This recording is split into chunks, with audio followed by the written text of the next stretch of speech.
That introduction, and I just want to add my own thanks, in particular to Lesley, because as Director of the Action Research Unit, she was very influential in the invitation to come to speak to you today.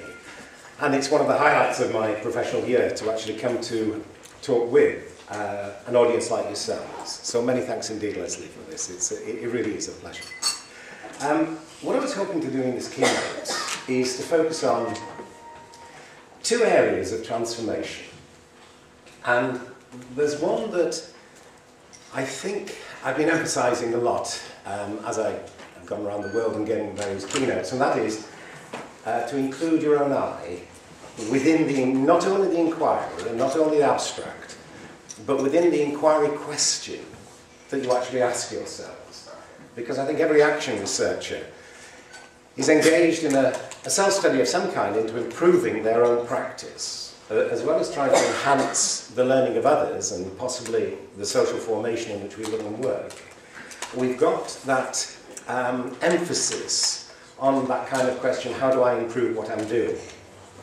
And so what I want to do is to just go through our program that we've been going through over the last 2 days and just highlight the difference between the abstracts that contain the I, your I, and the desire to improve practice.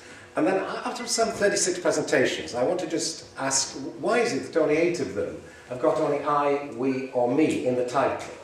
Okay, so it feels to me that we're missing an opportunity to highlight how important our own, literally, our own I is, not as the egotistical I, but as the I that is relating to others and trying to improve practice. So that's one thing I want to concentrate on.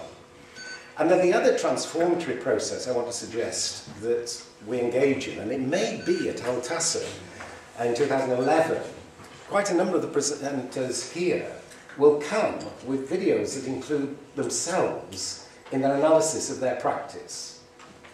And when I was about to start to give the keynote at Heltassa in 2009, it was hilarious. I practiced the whole night before on the internet. Some of you may have been there. I came to give the keynote, okay? And I pressed the button for the internet, and the internet had totally gone down, right? So, and my whole presentation rested on the resources that I was due to give. 10 minutes after my keynote due to finish, it came on again. So just to push my luck, what I was going to do was, whilst it was still working here, I thought I'd just show you something about the internet, which I was going to do towards the end, but I don't want to risk waiting 30 minutes, because I think it's up and running at the moment. So I'd just like to start by showing you the resources on the internet, and then just talking a little about the second process of transformation that I want to talk about, which is linked to something everybody was experiencing yesterday, I think, and that is the energy and the values that the presenters were expressing in their actual presentations. So they had the abstracts, they had papers, but the most significant part of the communication, in my judgment, was, for example, when Mikhail, right? Now, Mikhail brought portfolios which he's never made public before to his students. And as he was speaking, I could feel the love and the care that Mikhail was expressing in relation to what his students had accomplished. And what I'm really wanting to encourage is, as I got this video now on myself, the reason that I want to look at what happens is, as I'm thinking and relating to Mikhail, you are evoking the energy and the pleasure that I saw in you as you presented. And I think that the video will then show me some of those qualities. When Linda was here in this space, and suddenly the audience at the end said, would you please dance this? Because Linda had actually talked about the flamenco and working with dance with her students. And Linda actually performed the dance in the flamenco and showing the expressions of her pupils and herself. And the applause at the end was remarkably higher than anything else that I've heard in the conference. So those of us who were present, I think, will know the power of the embodied expression of Linda's movements and what was being communicated physically through the dance.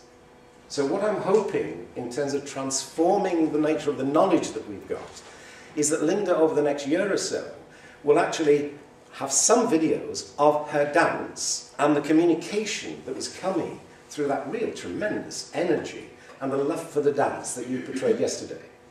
So that is what I'm suggesting in terms of the second area of transformation that we actually focus on. And I want to give some examples from the Self-Study Conference that I was at a fortnight ago as the 8th International Conference of the American Education Research Association Special Interest Group. And then I want to just point to what is happening in about 10 days in Australia with the 8th World Congress on Action Learning and Action Research. And I've been conducting a global dialogue. I was asked by the organisers if I would do this. And they sent me every title and abstract in one of the, what they call the streams, education and learning stream. And I just want to point to the fact that in all of the titles, there is no I, we, or me.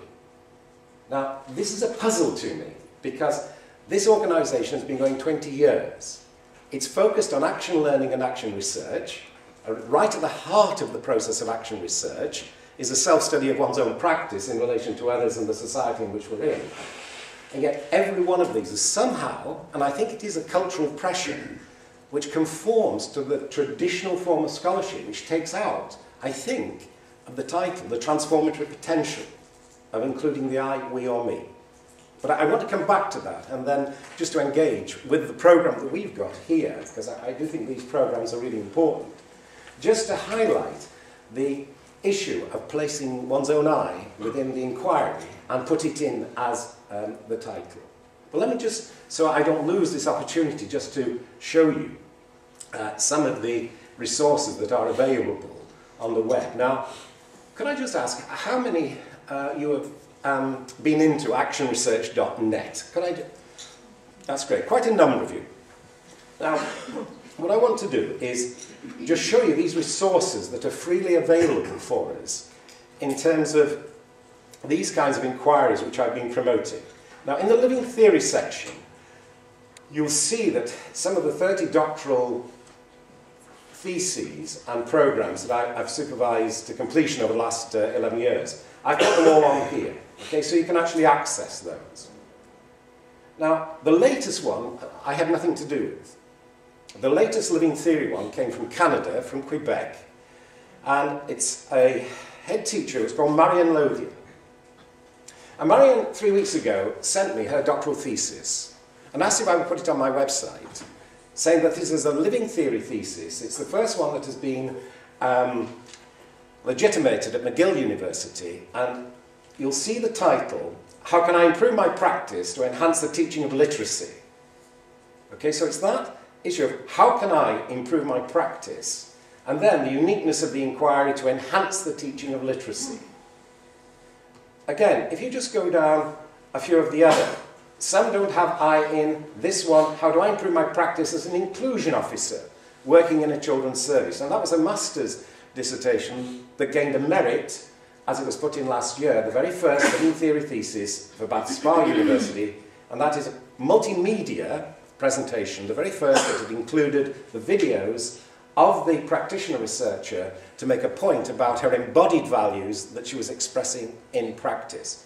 Now, the point about these is that you can actually click on the dissertations and you can bring up the